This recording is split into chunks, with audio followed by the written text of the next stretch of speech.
रूस मास्को की गोट कूपरोवो रब जी कमांत जो चर्च अचो तो हुक साइंसी सोती तजुर्बो करियो। मां बिल्कुल गंबद जी मुर्कज़ हेठ बीठो आया।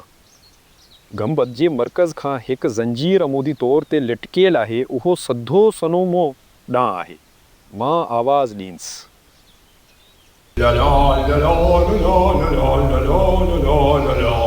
मां घमंदी फरंदसि।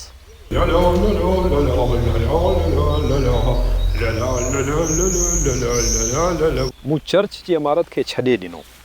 आवाज़ घणो कमज़ोर थिए वियो। मां मोटी एंस ॿुधो त आवाज़ कीअं बदिलजी थो।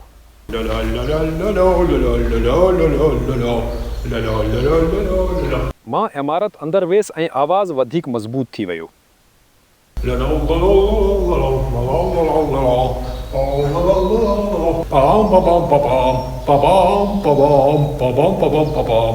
गुंबद जे विच में आवाज़ अञा बि बुलंद थी वेंदो आहे।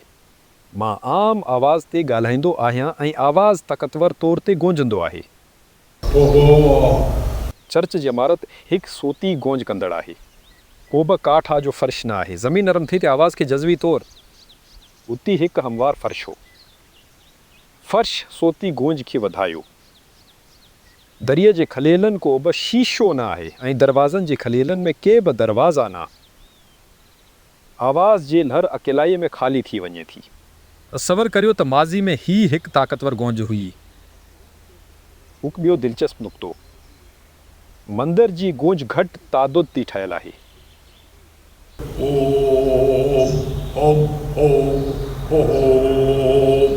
जेकॾहिं तव्हां बास में ॻाल्हायो घटि आवाज़, गूंज मज़बूत आहे। चर्च जी इमारत तामीर कई वई आवाज़ खे वधाइण लाइ। चर्च सोती गूंज कंदड़ बग़ैर बिजली जी इस्तेमाल जी हलाए थो ऐं अॼु पिणु कमु करे थो बग़ैर बिजली, गैसोलीन, तेल ऐं गैस। बहरहाल तामीर ते तमामु घणो मवाद ऐं तवानाई ख़र्च कयो वियो।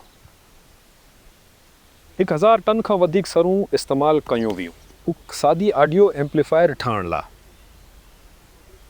उहो आहे तव्हांखे ख़ुदा खे तमामु बुलंद आवाज़ सां दुआ करण जी ज़रूरत आहे।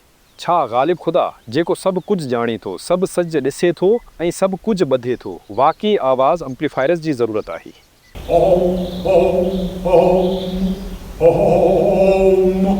साइंस ऐं मज़हब उन्हनि सादी सवालनि जा जवाब नथा ॾेई सघनि। तव्हांखे पाण खे सम्झण जी ज़रूरत आहे।